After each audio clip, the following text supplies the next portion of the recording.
If you had to produce for a general viewer one piece of evidence which says yes, evolution is how we got here and how we developed, what would it be? I think nowadays it would be something that Darwin himself knew nothing about, which is molecular genetics.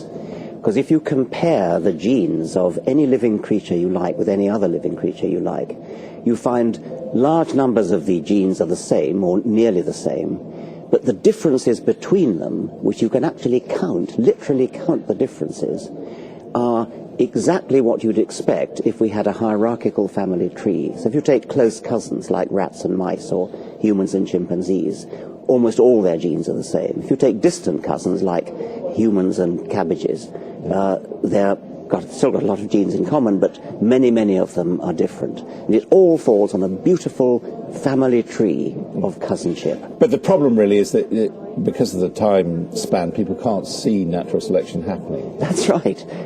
It is a process that takes orders of magnitude longer than a human lifespan, than humans are used to dealing with. And so that is a real problem. It's not as difficult as understanding, say, quantum theory, which really does make formidable demands on the human mind. But the sheer time span is hard to grasp, that's true. And as I understand it, you are saying this is a scientific process, an automatic process, that there is ultimately no meaning in the evolution of life. Well, I think that's right. I mean, there's no meaning in the sense that there was no forward planning in it. Nobody sat down and worked it out in advance. It just happened. However, it would be wrong to say that it's random, and I must stress that because it is a very common error. People think, oh, well, if it's not designed, it must be random chance. It isn't random chance either. Natural selection is a supremely non-random process. Is it survival of the fittest? Yes. That's a little phrase that pithily sums it up. So in that sense, the way we've created our human society, where we look after weaker people, is counter-evolutionary. Profoundly counter-Darwinian, yes. And thank goodness for that. I mean, I think it's a very good thing that we do live in a rather non-Darwinian society. So if you believe everything's determined, why have we structured our societies? Well, I don't believe it's determined in the sense that you can't break away from it. What's happened is that natural selection, evolution, has given us big brains, and our big brains are big enough to rebel against the Darwinian dictates of our heritage. And where does morality, therefore, come from? Well, you can make morality out of a mixture of Darwinian heritage, starting off with things like altruism towards kin, towards potential reciprocators, but then it's filtered through long centuries of culture. So now we have moral philosophy, political philosophy, legal philosophy, the sheer tradition that's built up of being nice to each other and of caring about other people. And a lot of that has come from religious traditions. It probably, I mean, some of it might have come, but I think that's possible to exaggerate that. I think that a great deal of the morality that we all share has nothing to do with religion.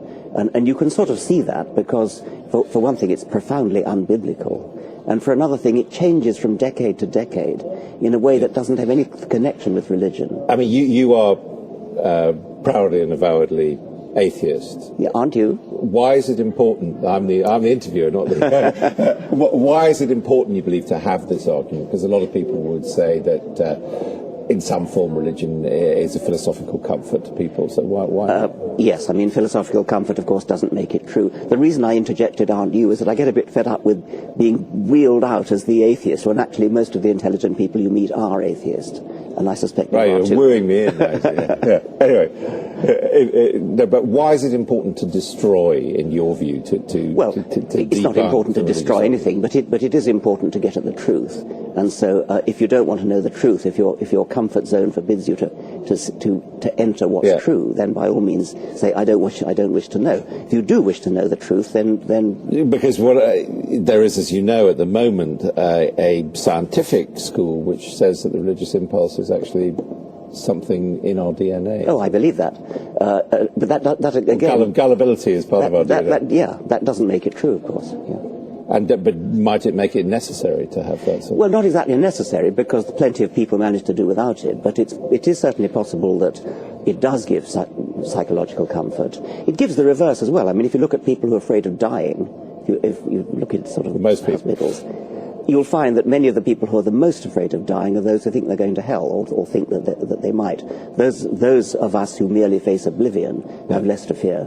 Now, what about, I think you call them the pre-formationalists, I mean, those people who say, well, yes, this wonderful scientific system works, but actually, in some way, it could have been conceived by a superior being. I mean, this was the argument that Goss made back in the 19th century, that as it were, the fossil record and everything else was created by God within 7 days. I mean, that could be true. Well, it could. I mean, as Bertrand Russell said, it could be true that we all came into existence 5 minutes ago, complete with holes in our socks and hair that needed cutting. There are certain things that you can't actually disprove, but they stretch credulity beyond reason. And so if somebody wants to say, oh yes, the fossils are all planted there by God in order to give the impression that evolution has taken place, that is clearly an argument of desperation. And what does this belief in evolution, the greatest show on earth, what does it tell us, or can it tell us, about our future as a species, or indeed as a whole ecosystem? It's difficult to use evolutionary theory to predict the future. You can do it in a general sort of way. I mean, you can say that mass extinction happens from time to time, maybe every 20, 30 million years or so. So the long-term future, you can sort of say, well, if you come back in 100 million years' time, it'll probably be very, very different, and almost certainly our descendants won't be here. That you could say. In the shorter term, probably humans are going to go on pretty much the way they are now, as far as their physical form is concerned. But we're clearly evolving in a very different way now, which is cultural evolution. Are we programmed to evolve to become collectively more intelligent? I fear not, because in order for that to happen, it'd be necessary that the most intelligent among us are the ones who have the most children. Now, you've, in your book, you've shown many examples of the wonders of nature, the diversity of life. But in the end, if you follow through your belief, is it all pointless ultimately? Well, it's ultimately pointless in the sense that there is no purpose that the universe has for us. I mean, we've come into the universe, but all the more reason to give ourselves a personal purpose, which we can do, and we all, of course, do, and I and probably you do have very strong guiding purposes in our lives, and that gives us great comfort, great solace, great cheer, and it doesn't matter that the universe has no ultimate purpose. Make your life purposeful while you've got it. But science directly doesn't help us with that? Well, except the pursuit of it, obviously. The pursuit of it is clearly a very constructive, a very wonderful thing to do. I mean, to understand why you're here is a very beautiful thing, and it gives my life enormous meaning and purpose. Professor Dawkins, thank you very much. Thank you very much. For joining us.